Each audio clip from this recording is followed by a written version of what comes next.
Hi everyone, in this video I wanted to go over a little bit about what I do to store my yarn and other knitted goodies during the winter, and what I do when I start to put them all away for the season changing. It's just about that time right now, and I employ a few different tactics because I am actually quite concerned about a couple of different pests that can cause problems if you have yarn that's made from natural fibers. So depending on the part of the world you're in, or like I said, the fibers in your yarn, you're going to have to consider a few things. A couple of insects that cause a big problem are clothes moths and carpet beetles.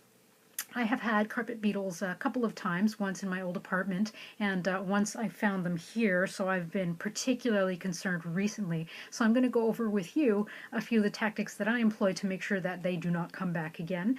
And I've also had people who've had concerns with mice and other critters like that because they look for stuff for their nests, so sometimes they'll get into your stuff too, depending on how you're storing it. Even though those beautiful wicker baskets are lovely and very attractive, and the idea of keeping yarn out in open storage so that you can see it and have it be part of your decor in the same way like at a yarn store, it looks very attractive. I don't do that because I'm concerned about these things. I'm concerned about particularly carpet beetles because they've happened before, but also clothes moths. So I'll show you a couple of the things that I do. I'll show you how I store yarn just during the year as it being out and before being used, and I'll show you the stuff that I'm going to do today to store my stuff for the winter. So here you see my nice little IKEA cart where I keep some of the yarn that I'm working with currently, or the stuff I just kind of like to have out and be able to look at. So as you can probably tell, they're all grouped together and shoved into Ziploc bags. Now this makes it so that those bugs cannot get into them, and I can also see what's in them, right, because of the see-through nature of the bags themselves. Also, when I'm working on a project, they're also going to live in a Ziploc bag. I don't want to invite these bugs into my house. I don't want to make it comfortable for them. And you see that there's actually a hank here that isn't stored away. I'm actually a little nervous about that. I should really put it into a bag to make sure that I don't make it attractive here for bugs. There's other things that clothes moths or carpet beetles are attracted to and want to eat, including things like furs. So if you have a pet or a critter who drops fur and hair, bugs will also be attracted to that. And feathers as well, as I found out quite sadly. I have a pet bird, pet lovebird, and I found a bunch of his feathers with little holes in them. So these bugs like to eat feathers and fur and hair from animals and your yarn. So most of this stuff is wool-based.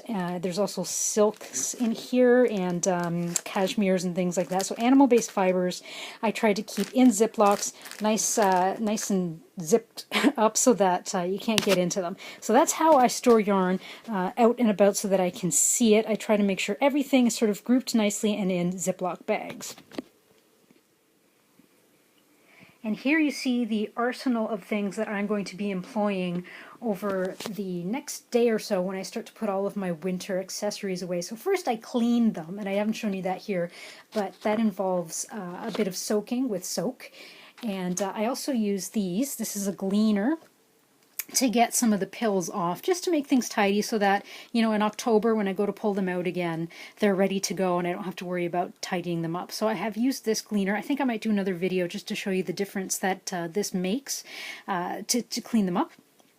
So I mentioned to you that you have to worry about, or you have to consider, clothes moths and carpet beetles. So this is a clothes moth trap, and it works, I believe, on pheromones. So it's this little tent, a little paper tent, that you can see an image of right here on the back, that pops up, and you put this tiny little red square of, like I said, I think it's pheromone or something that attracts those critters, and they will fly in there. I think it's good for, I don't know, a couple of rooms in your house, a few spaces, and for a little bit of time. They're not prohibitively expensive, so I pick them up every once in a while. If you just want to Google the name of that there, I'm sure you could find a different brand, but it makes me feel better to have these out, though I have never caught any clothes moths and I've never found any evidence of them. These critters, you probably won't see them you aren't likely to see them, and it's their larva that causes the problem. They don't like light, so they will try and hide from light and go into nooks and crannies of things, and they are really interested in eating your natural fibers. So you're going to want to watch out for those. Their larvae eat that stuff. So the parents want to make their babies there and have a nice ready supply of food for their babies. So you want to avoid them. Try some closed mouth traps. The Ziploc bags, again, I get the nice great big freezer ones. And this plastic bin is much too small for most of the things that I store, but it's small enough for me to show it to you on video. But the idea is it's see-through, which I like, so that way I can see more easily what's inside it. And it clips together quite nicely too. For my purposes, because I have a very small house, I try to get them to be pretty small this way, the height pretty narrow or short, so that they can fit underneath my bed. But if you have a lot more space, you can get those tall ones and stack them up. So I kind of double bag them. So I'll put them in a Ziploc, and then I will put them in one of these boxes as well.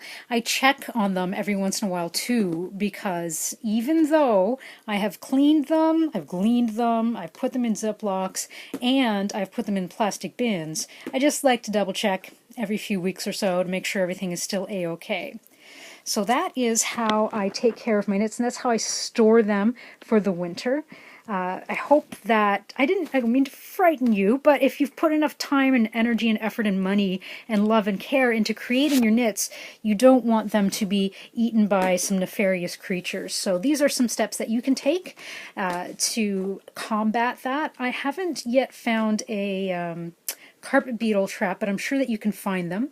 And one tip about looking up information about these critters is that lots of different places online can give you information about them.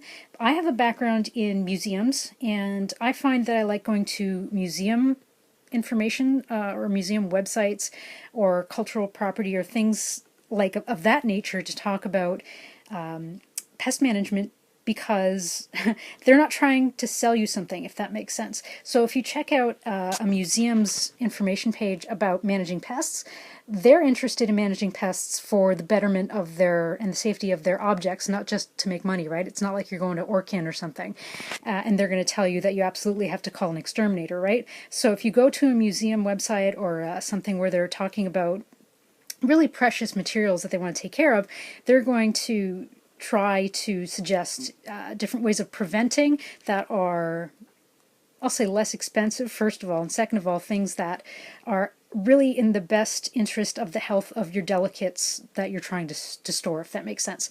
So store and clean and hold on to your knits in good health. And if you have any suggestions or anything you'd like to add, just comment on this video and let me know your thoughts. I will do my best to put a few links underneath to let you know maybe where you can get a closed mouth trap, link for the Gleener, and I will find some information about pest management to give you some examples of places where you can search for more information if you'd like. Thanks for tuning in, and I'll see you again later.